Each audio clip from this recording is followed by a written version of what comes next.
ship of your life is tossing on the sea of strife. You need someone. If you feel so all alone and your house is not a home, you need someone. If it seems life isn't fair and there's no one left to share all those lonely days and nights, and things just won't turn out right, and you want someone to care and someone to just be there, you need someone. I give you Jesus.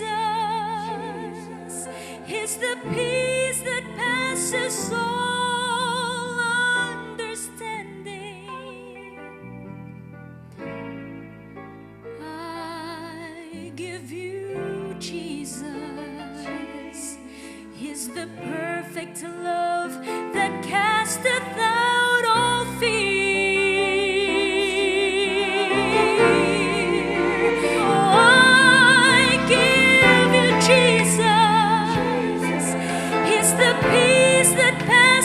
All understanding.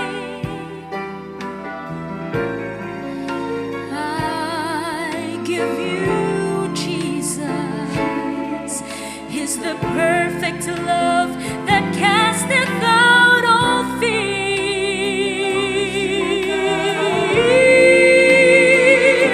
I give you Jesus.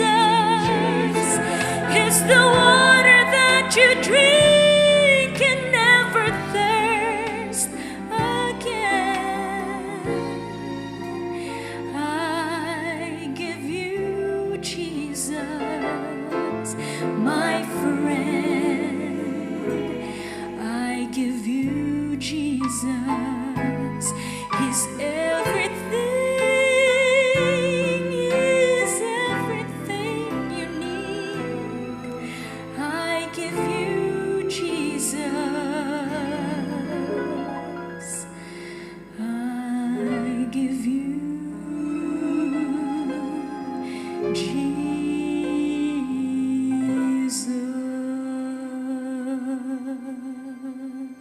Deus, nosso Pai que estás nos céus, mais uma vez estamos aqui para estudar a Tua Palavra. Esteja conosco hoje, que cada pessoa que aqui está possa sentir a Tua presença. É nossa oração, em nome de Jesus. Amém. Conta-se a história de quando Eleanor Roosevelt, dos Estados Unidos, muitos anos atrás, teve o privilégio de visitar Foz do Iguaçu.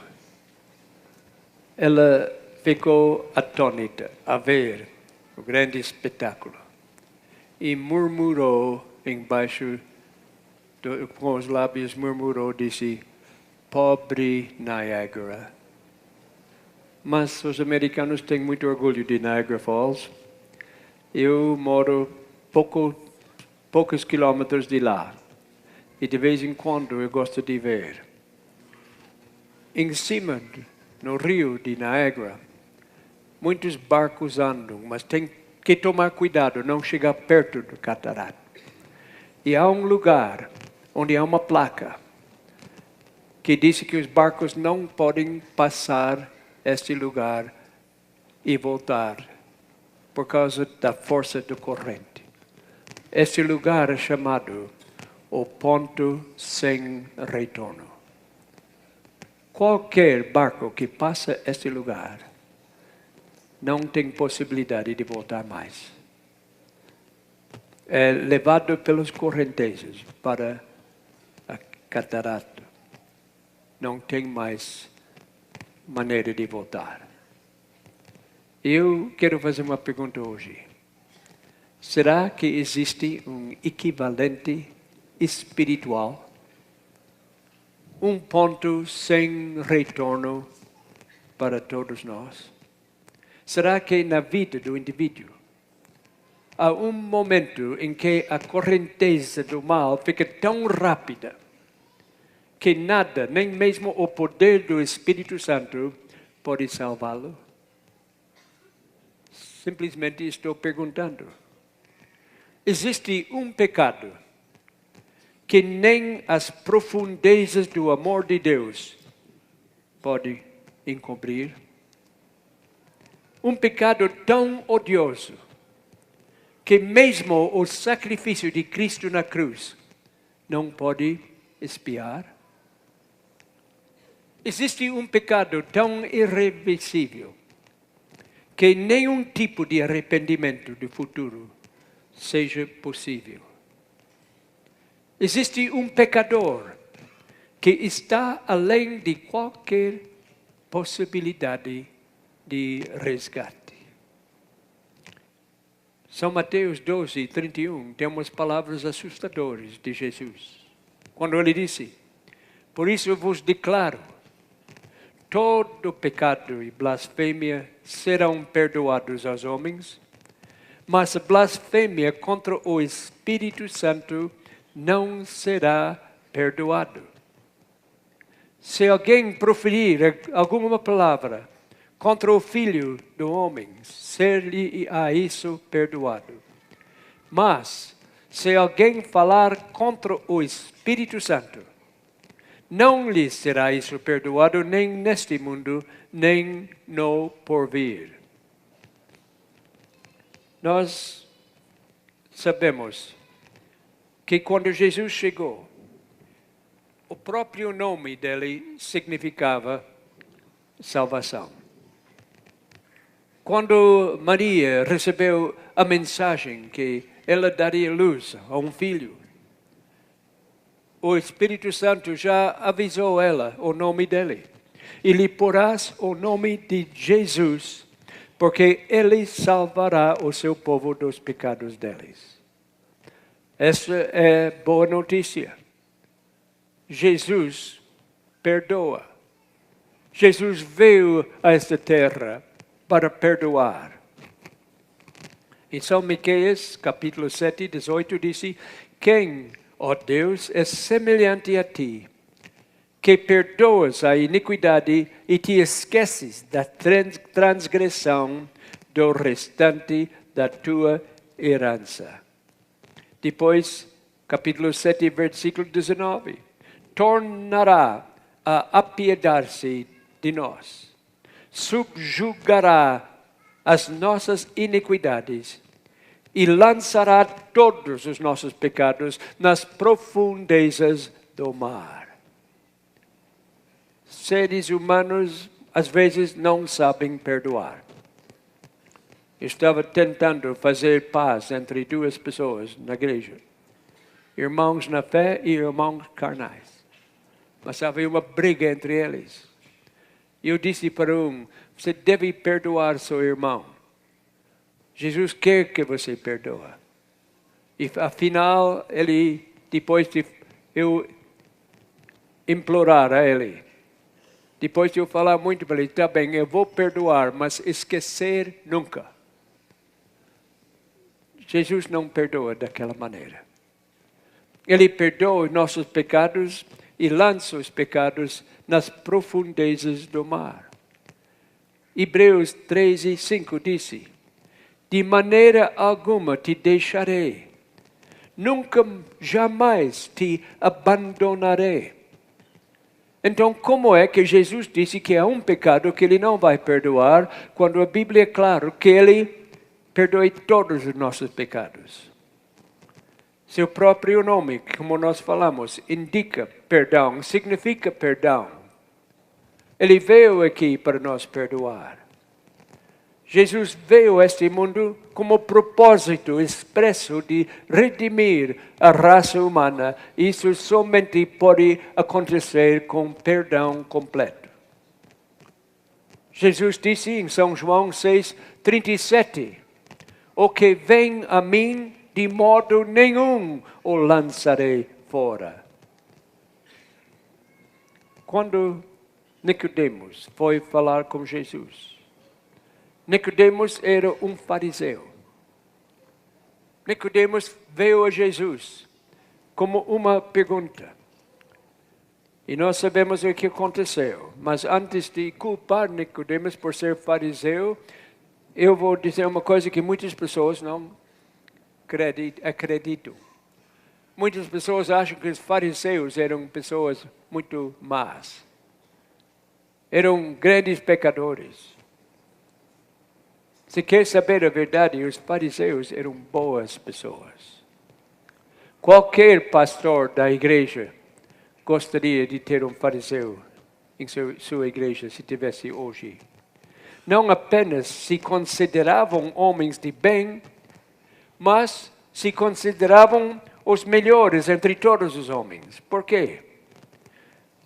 Eram moralmente corretos. Eles buscavam a Deus diligentemente.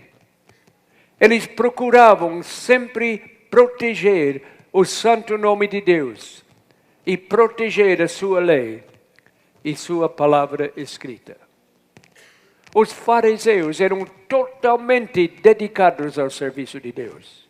Desde o momento em que acordavam de manhã até a hora que se deitaram à noite. Totalmente dedicados ao serviço de Deus. Não havia outra coisa que animava eles.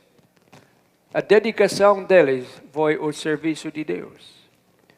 Que choque deve ter sido para Nicodemos quando Jesus disse: sua vida não presta.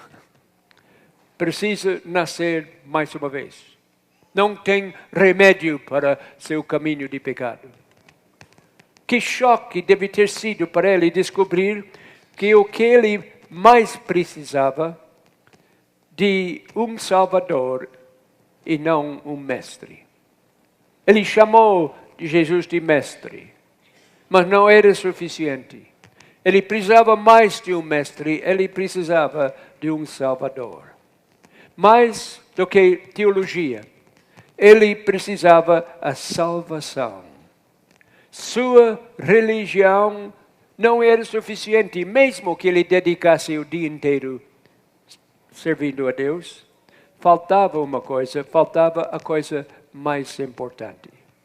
Seus profundos conhecimentos teológicos não bastavam.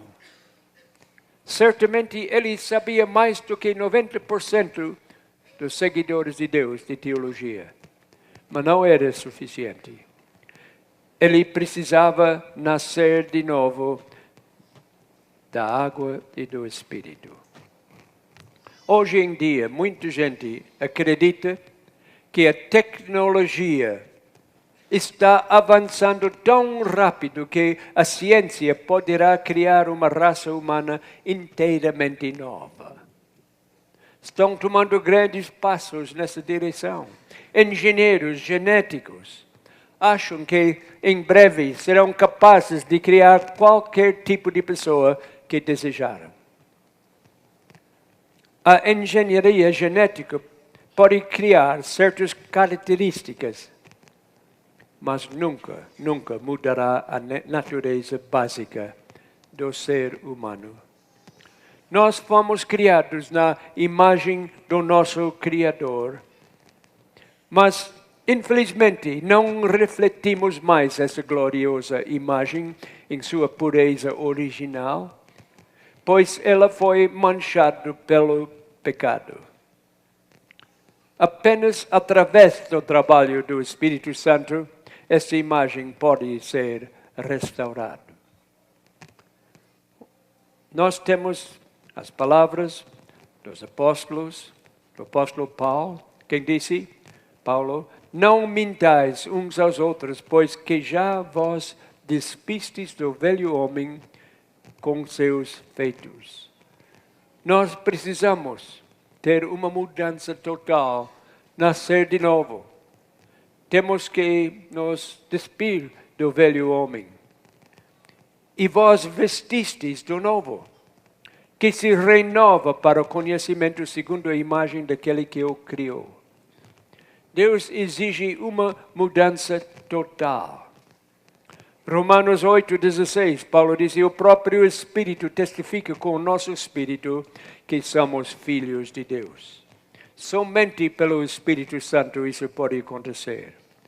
Ele diz em Romanos 8,17, ora, se somos filhos, somos também herdeiros. Herdeiros de Deus e co-herdeiros com Cristo.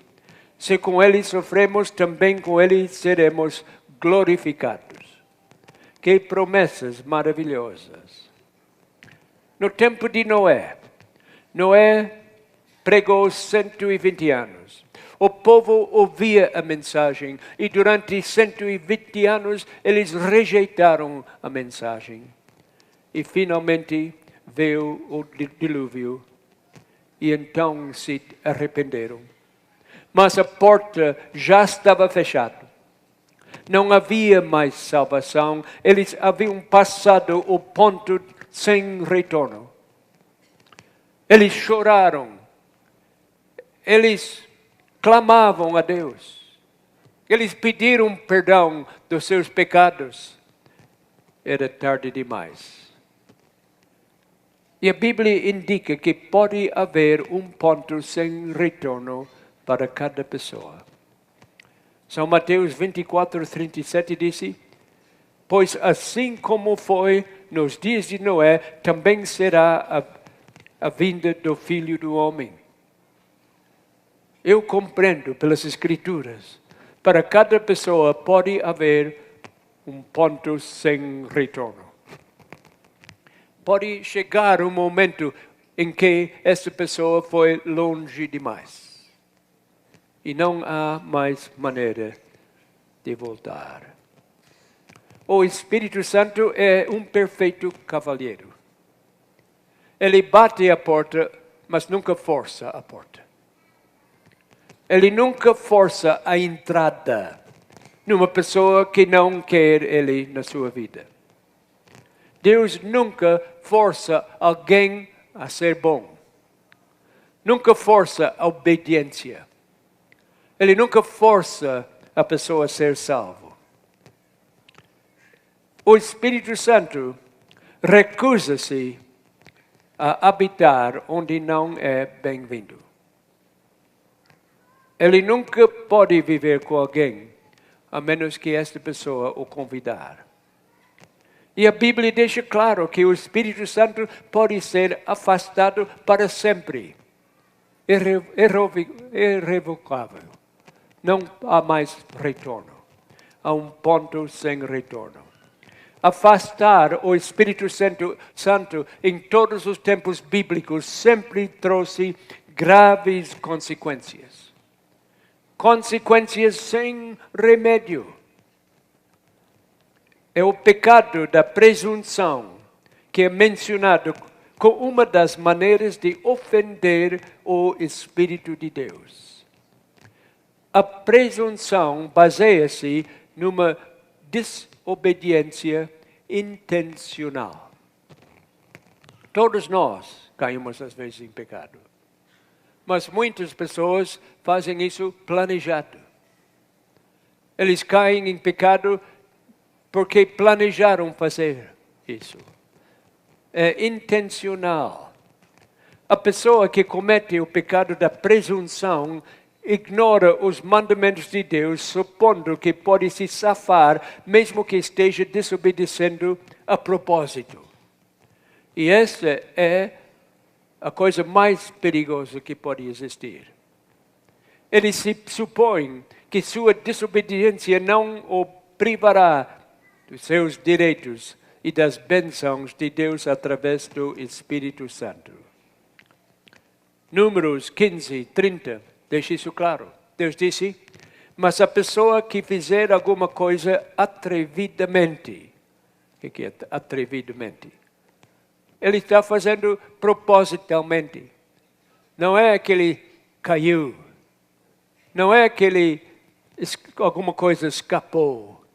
A pessoa que fizer alguma coisa atrevidamente, quer seja dos naturais, quer dos estrangeiros, injuria ao Senhor, tal pessoa ser eliminado do meio do seu povo.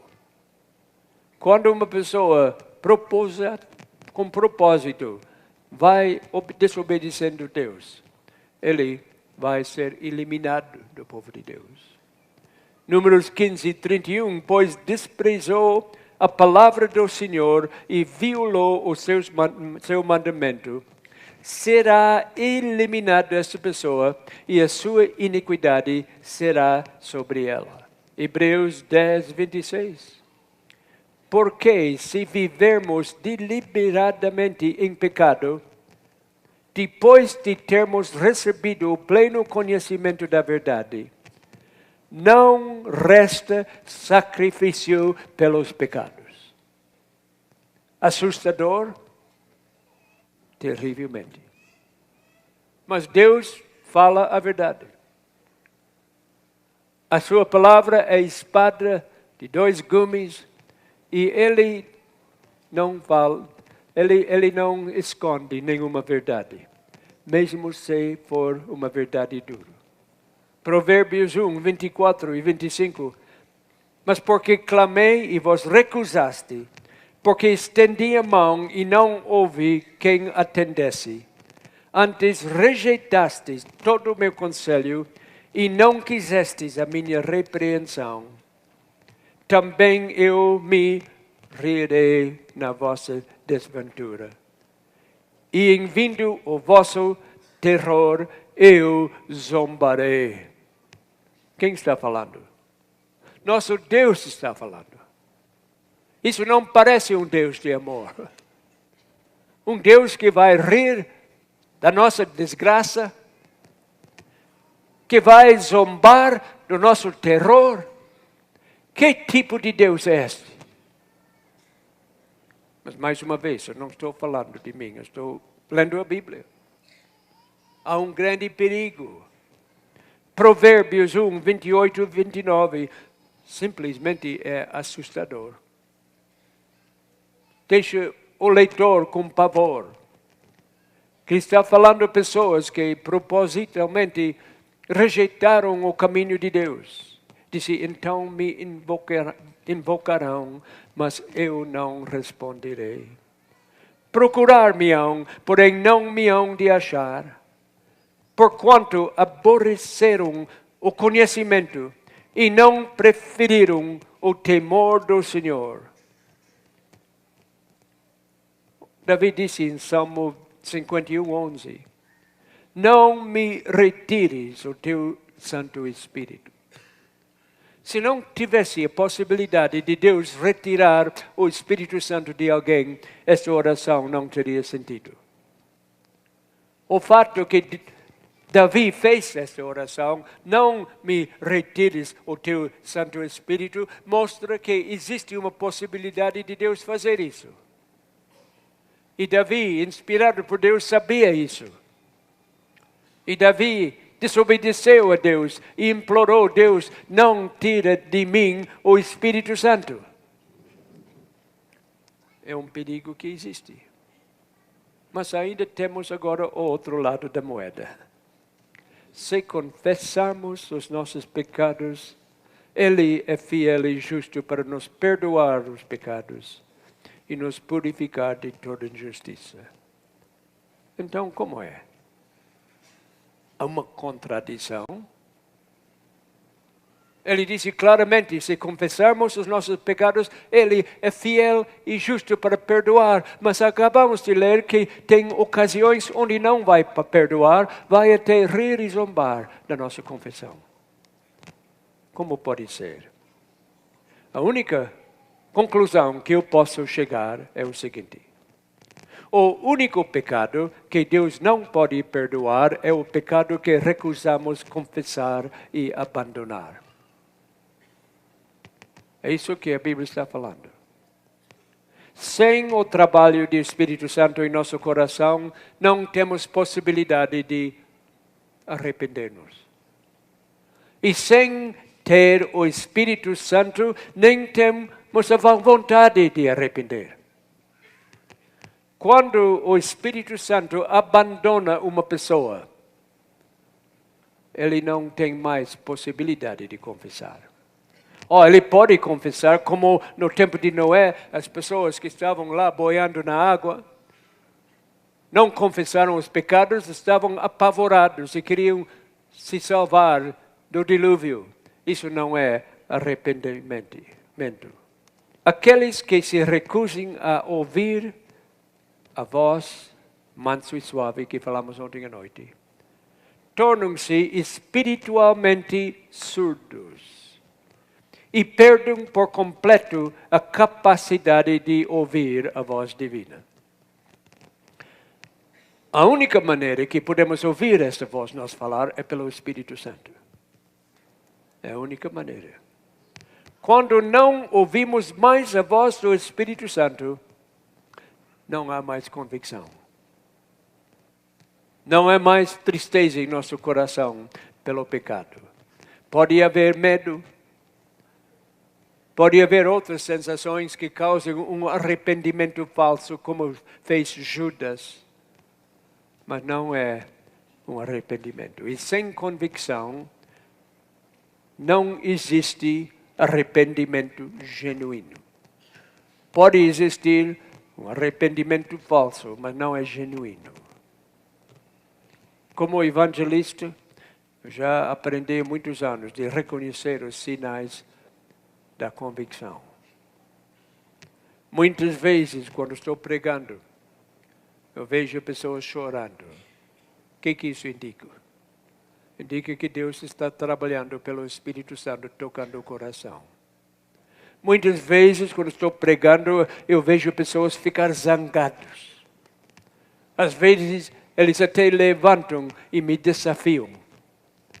O que é? O Espírito Santo está causando convicção e eles estão lutando contra isso.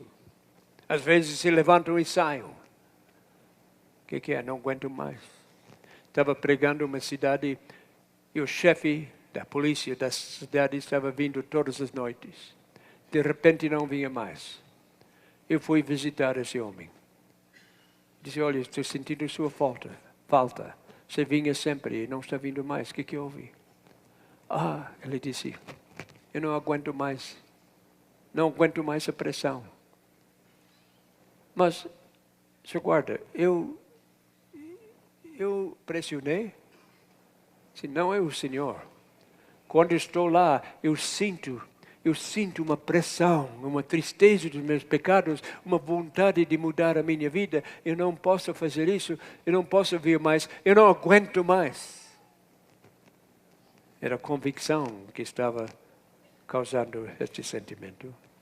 Apocalipse 2:7 diz, quem tem ouvidos, ouça o que o Espírito disse às igrejas. Hoje à noite o Espírito está falando aqui. Algumas pessoas vão ouvir, outras pessoas não vão ouvir. Mas a Bíblia diz que devemos usar nossos ouvidos para ouvir o que o Espírito Santo quer nos dizer.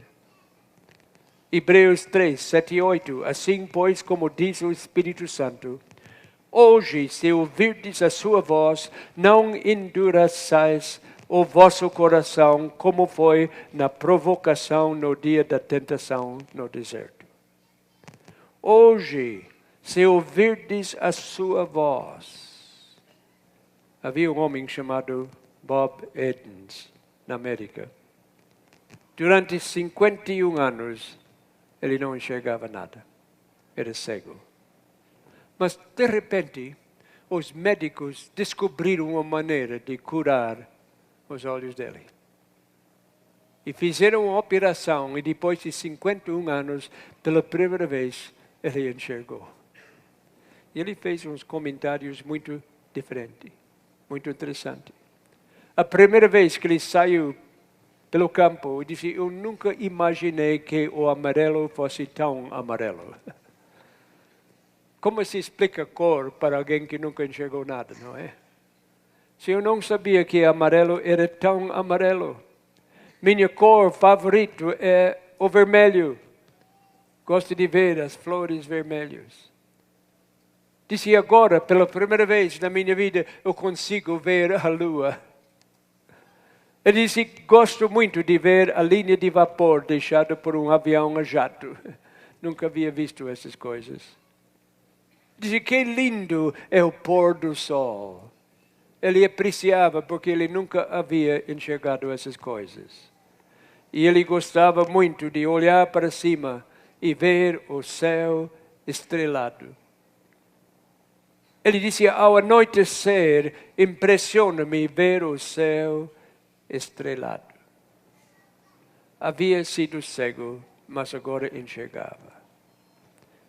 As pessoas que são cegos, espiritualmente, estão perdendo muitos grandes privilégios. Bob Edens disse, nunca imaginei que o mundo fosse tão lindo. E quando Deus abre os olhos de uma pessoa que é espiritualmente cego, de repente, ele veja como a vida é maravilhosa e como é linda. Alguém aqui sente uma agitação em seu coração quando a Bíblia é lida? Essa é a natureza da Bíblia. A Bíblia tem grande poder. Não importa se o pregador for pobre. Não importa que ele seja um gringo canadense que fala mal o português. Não importa. Nunca esqueço, um dia em Goiás, eu havia entrado no quarteto da Voz da Profecia. Era a primeira série de conferências com o pastor Roberto Rabelo. Chegamos na cidade de Anápolis, num salão de esportes com teto, metal. E nós arrumamos o som e tudo quando, minutos antes da pregação, recebi um chamado de ir para o quarto no hotel do pastor Rabelo. Ele havia ficado muito doente e disse, não posso pregar hoje à noite. Eu era mais velho de todos no quarteto naquele tempo. Único pastor ordenado no grupo. Pastor Rabelo disse, você tem que pregar. Fiquei apavorado. Todos queriam ouvir aquela voz grave. Tão lindo, pastor Rabelo. Vieram para isso. Essa dicção perfeita, esse português impecável. Não errava nada, ele tinha um vocabulário fabuloso. Um poder tremendo, agora vem um gringo canadense. Um dos pastores perguntou, é você que vai pregar hoje? Está tudo perdido. Eu concordava, eu gosto de pregar. Mas eu chorei de medo. Fui para fora da cidade, olhei o céu e comecei a chorar. Disse, Deus, por que isso aconteceu? Agora vem, em vez de voz baixo, profundo, eu sempre queria ter uma voz de baixo. Quando o menino pregava, eu orava, aliás, pedindo a Deus que quando eu crescer, eu quero ter uma voz como o pastor Richards. Não conheci o pastor Velho. Uma voz de baixo. Eu quero cantar baixo no quarteto. E Deus me respondeu, deu um primeiro tenor. Não é o que eu queria. E quando eu vi o pastor Vanderman a primeira vez, eu disse, Deus, eu quero ser bonito como ele. Por enquanto, ele não atendeu essa oração. Alguém me perguntou, por que você não tem programa de rádio em vez de televisão? Eu disse, eu não tenho voz para rádio. A pessoa disse, mas você tem uma cara muito boa para rádio.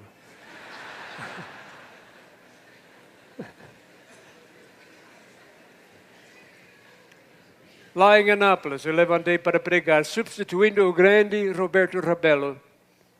Mas os meus companheiros de quarteto estavam atrás de mim orando. Abri a Bíblia e vidas foram transformadas. Foi o impacto nessa cidade. Muitas pessoas batizadas. Uma nova igreja levantada que cresce até hoje, não por causa do pregador, mas por causa do poder da palavra de Deus.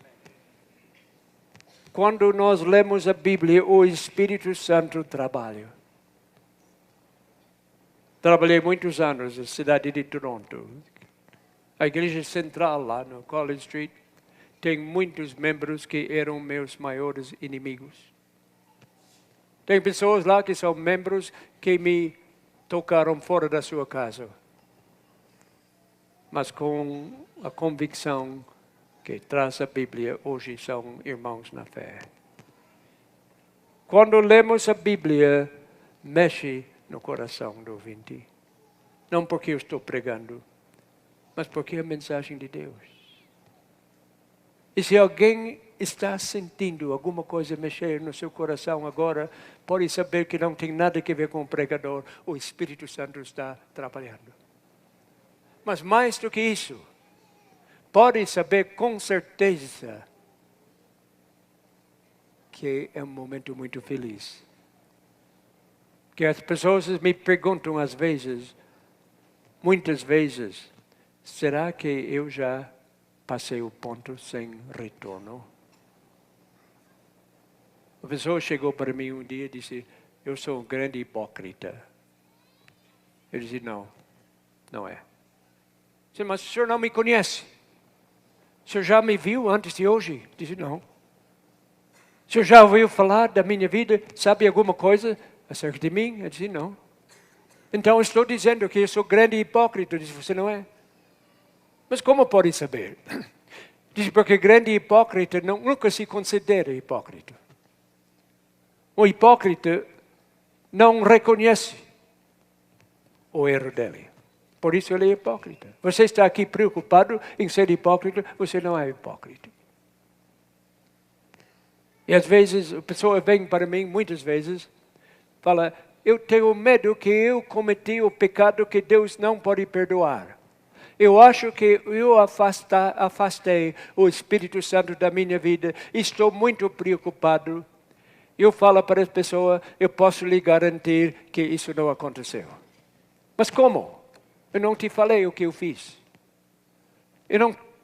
Você não sabe meus pecados. Você não sabe nada da minha vida. Como o senhor pode saber? Diz, eu sei com certeza. Mas de que maneira? Oh, meu amigo, se você tivesse cometido o pecado que Deus não perdoa, você não estaria aqui preocupado com esse assunto. O senhor está aqui preocupado porque o Espírito Santo lhe trouxe aqui. Se o senhor tivesse rejeitado o Espírito Santo, que não tivesse mais maneira e o Espírito Santo tivesse afastado de ti, você não teria mais vontade de ser salvo. Você está sentindo uma coisa mexer no coração? Graças a Deus. É um bom sinal. O Espírito Santo está trabalhando. Você sente um anseio de seguir a Deus em todas as coisas? Se sentir este anseio, este desejo, dá graças a Deus. O Espírito Santo está trabalhando no seu coração. E quando lemos esses textos da primeira parte desse sermão, muitas pessoas ficam com medo. E devemos tomar sério esse assunto. Mas nós podemos saber com certeza que se nós ainda temos a vontade de ser salvos, se nós ainda temos a vontade de seguir a Deus, não estamos nessa classe de pessoas que rejeitaram o Espírito Santo. Você experimenta um forte sentimento de culpa quando faz algo errado? Graças a Deus. Essa é a dor que é para seu bem. É o radar. O aparelho está funcionando. Isso é assim que deve ser. Essa é a voz do Espírito Santo falando. Eu creio que está falando aqui. Significa que o Espírito Santo ainda está trabalhando em sua vida. Um alpinista canadense estava no inverno, no lugar fazia 40, 50, 60 graus negativos. Estava perdido na montanha. Ninguém pode viver muito tempo nessa temperatura. O primeiro sinal que vem é a pessoa fica com sono. E a coisa mais perigosa é adormecer. Porque quem sente esse sono que o frio intenso causa e adormece, nunca mais acorda. Como menino, eu brincava na neve com 40, 50 graus negativos. Mas quando sentimos muito frio, voltamos para casa rapidamente para esquentar. E minha avó nos examinava, porque se tivesse um lugar no dedo, no nariz, na orelha, que estava branco, não tinha mais sentido, estava congelado. E se ficasse quente de repente, ia perder esse membro. Mas minha avó pegava neve e esfregava para fazer o sangue circular. Esse alpinista estava perdido, mas de repente ele viu uma casa abandonada. Uma casa no meio daquele lugar onde alguém havia usado para morar, mas agora estava abandonado. Entrou na casa, estava muito cansado. Em vez de fazer uma fogueira na lareira para esquentar o ambiente, ele resolveu deitar por alguns minutos. Achou uma cama e deitou. Adormeceu. Ele iria morrer com toda certeza, mas estava sendo acompanhado com um cachorro que viajava com ele. E o cachorro São Bernardo, que sabe lidar com essas temperaturas e sabe o perigo, começou a latir. E começou a puxar a perna dele e fazer tudo para acordá-lo. E quando ele acordou, ele agradeceu aquele cachorro porque salvou a sua vida. Se o cachorro não tivesse acordado, ele estaria morto. E sabe, quando nós rejeitamos o Espírito Santo, entramos num frio. E que se alguém não nos acordar, é um frio fatal. O frio pode amortecer os sentidos. Uma pessoa que está num frio intenso, quando ele ainda sente dor, ele não está em grande perigo. Quando ele sente frio, que ele não aguenta mais, é uma boa coisa. É um bom sinal.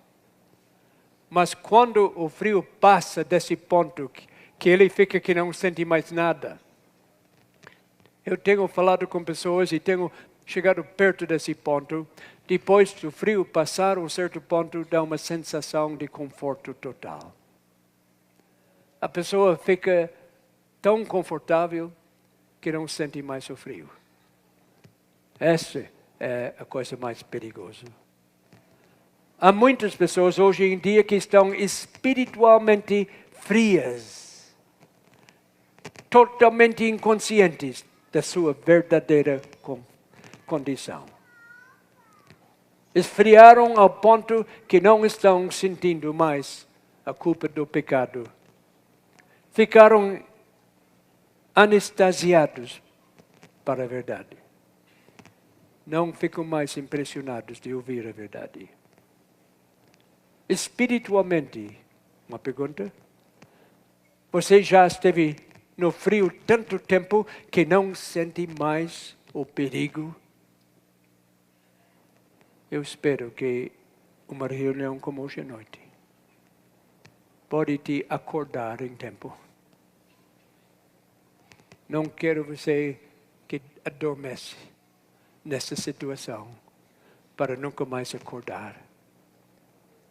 Se você está paralisado pelos prazeres do pecado, que você não tem mais sentimento das coisas boas. Paulo disse, eis agora o tempo aceitável. Eis agora o dia da salvação. Não espera amanhã. Se você está perto do ponto sem retorno, volte agora. Hoje, agora, neste momento, é o tempo da salvação. Nós estamos aqui num momento tremendamente sério. Como um pregador do Evangelho, eu sinto uma responsabilidade medonha. Porque nos próximos minutos, alguém pode passar o ponto sem retorno. Eu não quero que isso fique na minha consciência. Eu não quero nunca que no dia de julgamento, alguém aponte o dedo para mim e dizer, por tua causa eu estou perdido. É muito difícil fazer o que estou fazendo agora. Embora eu amo o ministério e a pregação da palavra, eu sinto um peso de responsabilidade. Uma responsabilidade enorme sobre os ombros. Hoje à noite,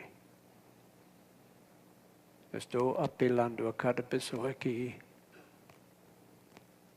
É coisa muito mais importante do que a doença física.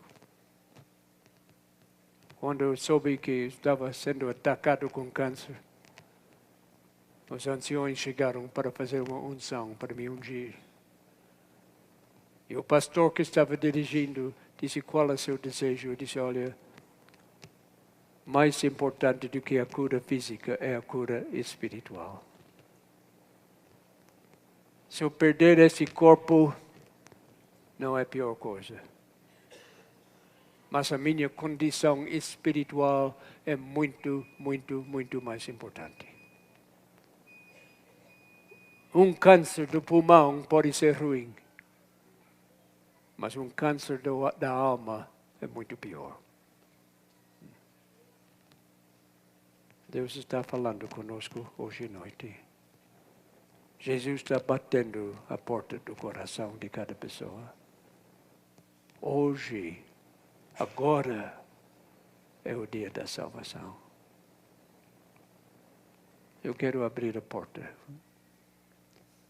Eu quero abrir a porta para alguém entrar hoje à noite. Quero saber, há alguém hoje à noite que está meio frio. Está meio congelado. Não está vivendo esta vida de fervor e alegria. Sim, você vai para a igreja. Você entrega o dízimo. Você faz uma oraçãozinha antes de dormir. Quem sabe mais um culto pequeno durante o dia. Mas você sabe muito bem que não está andando com Cristo como deve ser. Não está nesse calor que o Espírito Santo dá. Está meio afastado. Você não tem certeza se morresse hoje à noite que estaria salvo. Não tenho certeza que enfrentasse o julgamento agora estaria salvo. Alguém, em primeiro lugar, que está fora da igreja, ou nunca foi batizado, ou foi batizado e está afastado. Está do lado de fora. Sabe muito bem que um dia você tem que voltar, mas tem pensado isso pode ser depois. Agora o Espírito Santo está falando no seu coração, não sou eu. Alguém que está fora da igreja, que sabe que deve voltar para o redil, pode levantar sua mão onde está. Nós queremos receber de volta. Alguém? Levanta sua mão bem alto. Levanta e vem cá. Nós queremos orar junto. Deus lhe abençoe. Mais alguém? Vem agora. Deus lhe abençoe. Venha ao redil. Graças a Deus. Isso é a coisa mais importante. Este lugar, sabe que este lugar agora, neste momento, é o lugar mais importante em toda essa cidade. Este lugar onde todos os anjos estão observando. Os anjos estão voando para o céu com uma nova notícia. Alguém voltou para o redil. Seu nome está sendo proferido lá diante do trono de Deus. E o anjo está dizendo boas notícias. A Bíblia fala que os anjos se regozijam quando um pecador volta para o redil. Não há outra coisa que faça que os anjos cantam como este. Há mais alguém? Não queremos prolongar isso.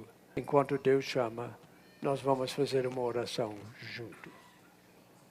Daqui uns dias eu vou estar voando através dos continentes. Mas nós não vamos dizer adeus, vamos dizer até logo. Que logo estaremos juntos outra vez. Nós estaremos lá ao lado do rio Cristalina.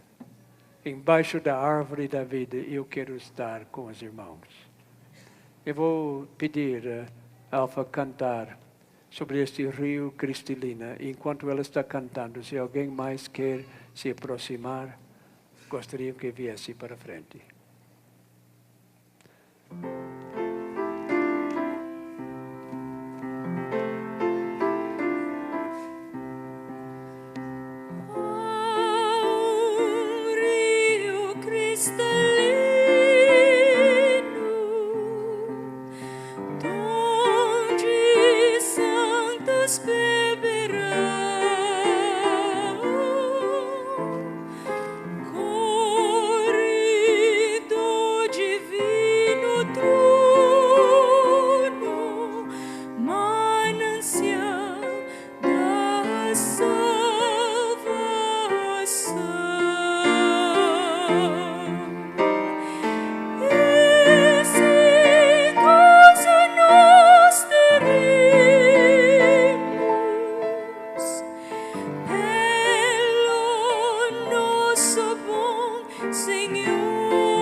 Eu quero fazer mais um convite ao terminarmos esta reunião.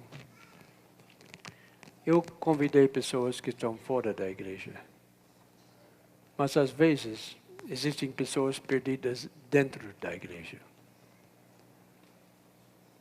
Alguém aqui é membro da igreja? O nome está nos livros, está seguindo tudo, mas sabe que sua vida não está em dia. sabe que não está pronto para Jesus vir. Há um pecado persistente que você nunca abandonou e sabe que precisa abandonar esse pecado para não ser perdido. Eu vou pedir a essa pessoa, não vou pedir vir para frente, mas levantar. Ou se tiver já levantado, levanta a mão. Alguém que quer tomar uma nova proposta com Deus. Uma rededicação. Quer deixar o pecado ao lado. Para que todos possamos estar prontos, juntos ao redor do trono de Deus. Pai nosso, em primeiro lugar, eu peço a Tua presença com as pessoas que tiveram a coragem, diante de todas essas pessoas, de vir aqui para frente. Pai, sabemos que há muita alegria no céu. Abençoe cada um. Afasta o inimigo e ajuda para que o Espírito Santo possa guiar em todos os passos. Ajuda para que cada uma dessas pessoas pode ser uma grande bênção. Que cada uma dessas pessoas pode ser uma porta-voz para Ti. Que possam também atrair outros para o redil. Abençoe cada um. E também abençoe as pessoas que estão em pé. Para ninguém chegue ao ponto sem retorno. Para que todos possamos estar prontos para a Tua vinda. Esteja conosco agora, despede-nos com a Tua paz e com a Tua bênção. E Te daremos toda a honra e toda a glória. Em breve estaremos ao lado deste rio cristalino. Ajuda para que esse dia possa chegar em breve. E pedimos essas coisas em nome de Jesus. Amém.